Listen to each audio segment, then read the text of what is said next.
مش ندى، حاسة إني عايزة أكح بس ما عنديش كحة، بكح لأني حاسة بحاجة عايزة مي أكح.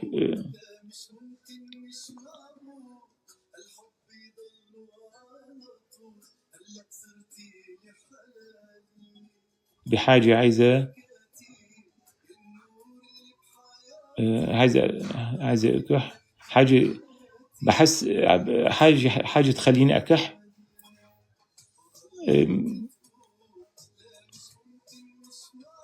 معناتها هي حالة نفسية، مش يعني هي حالة نفسية عم تخليكي انه تضطر انه بدك تسألي يعني، او عم تحسي يعني، او حسي شيء موجود بحلقك يعني. شو الحاجة اللي تخليكي تكحي يعني حاسة شيء موجود بحلقك يعني؟ بيكون عندك أكيد في شيء يعني، عندك شيء مخرج للمنطقة يعني، هو تخريج بالبلعوم أو حساسية بالبلعوم أو بالحنجرة.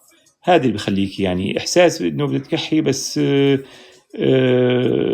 في معناتها حساسية بسيطة، ممكن يكون حساسية عندي، يا أما حساسية عندي خفيفة أو ارتجاع مريئي كمان بسوي تخريش البلعوم بخليك تحسي بالكحة يعني.